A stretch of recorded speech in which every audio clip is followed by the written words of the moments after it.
So finding balance as a first responder. Now, if you give me a couple of minutes here, we're just going to go into how we can create a better balance across all of the areas of your life simply by getting clear on what your vision is for your future and then learning to use a sliding scale of time allocation. Now, just for giving me your time, I'd like to give you my Responders Roadmap to help you with this. It's a digital tool that will help you figure out where you're at now and where you want to go so that you can actually start to look at how you can allocate your time to serve yourself best. Now, in case you didn't already know, my name is Celeste and I am the founder of Project Tempest, and it's my mission to help female first responders survive and thrive through training, tools, and tactics because you guys matter. You guys are the heroes. So, first responders are doers. They want to do stuff and they want to do it well, but we're all limited by our capacity and by how many hours we're able to allocate based on our responsibilities. It's all about allocating the resources that you have to the things that need it most. That's how we make progress. But when you're a doer, when you're someone that likes to do things well, you tend to try and do it all, going 100% all in on everything and then burning out and ending up doing nothing. And it creates this stop-start cycle of stilted progress, and it gives the illusion of being stuck and being behind. But important to note that progress is still progress, and it doesn't get undone just because you start again.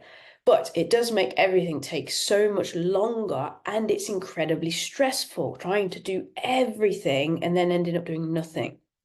So if you have clarity and you know which things need your time and your focus, then you can start to allocate your resources accordingly based on what you value and what needs your attention. Now, the Responders Roadmap will highlight those areas for you and it'll help you get clear, because with that clarity, then you can narrow the focus and you can stop trying to do everything and you can start to look at your daily time and just start to allocate your time on a sliding scale. So, for example, if fitness is an absolute priority for you and you have 3 hours a day spare, you might want to put one of those hours as your fitness hour, okay? If you know that continued education is important for you and you only have 3 hours a day, you might want to put one of those hours in studying something that's important for progressing your career. If your family time is something that is super important to you, then you might want to put one of those hours down purely just for family, okay? It's all about knowing what is most important to you, so having that clarity, and then looking at what time you actually have outside of your responsibilities and the things that cannot be moved, and then just moving those things into those spaces, okay? Allowing yourself the time to do the things that matter most. But if you don't understand what matters most, if you don't understand your priorities, if you don't have a vision, you don't have clarity, then it all goes out the window.